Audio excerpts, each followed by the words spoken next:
हाय, hello, नमस्कार. Up to date किचनमध्ये तुमचं मनापासून स्वागत आहे. सध्या आता पावसाळ्याचे दिवस चालू आहेत. पावसामध्ये तळणीचे पदार्थ होतात आणि आषाढ महिना सुरू होतात. सगळीकडे आषाढ तळला जातो. म्हणजे गोड गव्हाच्या पिठाच्या गुळाच्या कापण्या केल्या जातात. काही ठिकाणी गोड पुऱ्या करतात, तर बऱ्याच ठिकाणी आपल्याला वेगळ्या पद्धतीची रेसिपी बघायला मिळतात. चला तर मग रेसिपीला आपण सुरुवात करूया. सुरुवातीला आपल्याला एक पातेलं घ्यायचं आहे. तर मी इथे एक वाटी गूळ घेतला आहे. त्यात गूळ घालायचा आहे. त्यानंतर त्यामध्ये पाऊण वाटी पाणी टाकायचं आहे. हे साहित्य मोजून घ्यायचं आहे. आता गॅसवर पातेलं ठेवून घ्यायचं आहे. गूळ विरघळून घ्यायचं असतं. याला जास्त उकळू द्यायची नाही, गरज नाहीये. फक्त गूळ विरघळेल तसं गरम करायचं. आता हे पाणी कोमट होऊ द्यायचं आहे. तोपर्यंत आपण गव्हाचं कणिक घेऊ. तर मी इथे 2 वाटी गव्हाची कणिक घेतली आहे. 2 चमचे बेसन पीठ घेतलं आहे. आता इथे गोडाचा पदार्थ आहे म्हणून आपल्याला पाव चमचा मीठ घ्यायचं आहे. आणि इथे मी बडीशोप आणि इलायची एकत्र करून बारीक पावडर करून घेतली आहे. ते यामध्ये टाकून घेते 1.5 चमचा. इथे 2 चमचे मी साजूक तूप घेतलं आहे. तुम्ही इथे आहे ना गरम करून सुद्धा घेऊ शकता. मी जसं आहे तसं घेतलं आहे. आणि यामध्ये मी थोडंसं बेकिंग सोडा टाकत आहे. फक्त चिमूटभरच टाकत आहे. हे ऑप्शनल आहे हे. आता हे सगळे पदार्थ मिक्स करून घ्यायचे आहेत आपल्याला. पूर्ण पिठामध्ये पदार्थ लागले पाहिजेत. अशा प्रकारे आपल्याला मिक्स करून घ्यायचं आहे. आता आपल्याला यामध्ये तयार केलेलं गुळाचं पाणी घालायचं आहे. पण त्याआधी आपल्याला गाळणीने सर्व पाणी गाळून घ्यायचं आहे. म्हणजे गुळामध्ये कधी कचरा किंवा बारीक खडे असतात. त्यामुळे पाणी कोमट झाल्यावरच ह्यामध्ये टाकायचं. जसे लागेल तसं पाणी घ्यायचं आपल्याला. बाकीचे पाणी थोडंसं शिल्लक ठेवायचं.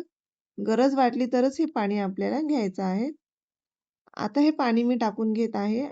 घट्टसर गोळा आपल्याला पिठाचा मळून घ्यायचा आहे.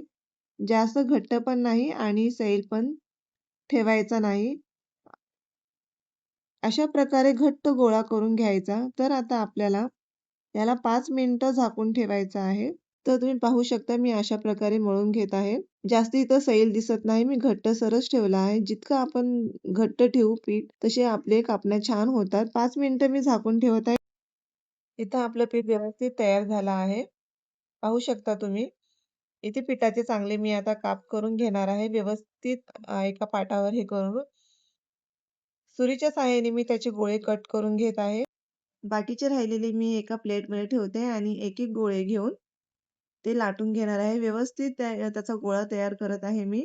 म्हणजे साइडने चिऱ्या पडू नये म्हणून. आपल्याला लाटताना खूप जास्त चपातीप्रमाणे जास्त पातळ नाही लाटायचं आणि जाडसर पण नाही लाटायचं, मध्यम लाटायचं. तुम्हाला कापण्या कडक हवे असतील तर पातळ कापा. आता इथे मी ह्या पद्धतीने लाटून घेत आहे. पाहू शकता तुम्ही जास्त जाड पण नाही आणि पातळही नाही. यावरती खसखस पेरायची. लाटल्यानंतर खसखस त्यावरती सर्व बाजूंनी दिसायला पण सुरेख दिसतात. खसखस टाकल्याने ना कापण्या दिसायला पण सुरेख दिसतात आणि टेस्टीही लागतात. आता मी दुसऱ्या बाजूनी सुद्धा खसखस टाकून घेत आहे. ते लाटण्याने फिरवल्यामुळे खसखस व्यवस्थित लागते. आता आपल्याला कापण्या कापायच्या आहेत. तुम्हाला जशा आकारात कापायच्या आहेत त्या आकारात कापू शकता. मी शंकरपाळीचा आकार असतो त्या आकाराच्या कापून घेते. मी सुरीने कापून घेते. त्यानंतर आपल्याला व्यवस्थित अशा प्रकारे कापून घ्यायचे आहेत. आता मी सगळे एका ह्याच्यात काढून घेत आहे सर्व आपल्या कापण्या. हे बघा आपल्या कापण्या तयार झाल्या आहेत. अजिबात वाकड्या होत नाहीत. एकदम मस्त दिसतात. त्यानंतर आपल्याला तळून घ्यायचं आहे. तेलामध्ये थोडासा एक छोटा तुकडा टाकून घेते. कलर बदलला की मग आपल्याला कापण्या तळून घ्यायच्या आहेत. मध्यम आचेवर तळून घ्यायचं आहे. हाय फ्लेमवर तळू नका. ह्यामध्ये गूळ आहे ना त्यामुळे कापण्या लाल दिसतात. हलकं ब्राऊन झालं की आपल्याला कापण्या काढून घ्यायच्या आहेत. अशा प्रकारे झाऱ्याने गोल गोल फिरवून घ्यायचं. एकसारखं तळले जातात. अशा रंगाच्या झाल्यावर मी लगेच काढून घेते. गव्हाच्या पिठाच्या गुळाच्या कापण्या तयार झाल्या आहेत. याच प्रकारे बाकीच्या पण करून घेतल्या. तर मी तुम्हाला इथे दाखवत आहे की आपले कापण्या कशा झालेल्या आहेत आणि कलर पण किती सुरेख दिसत आहे. चला तर रेसिपीला लाईक करा, शेअर करा. नवीन असाल तर चॅनेलला सबस्क्राईब करून घ्या. अशाच नवनवीन पारंपरिक रेसिपी सोबत पुन्हा भेटू. धन्यवाद.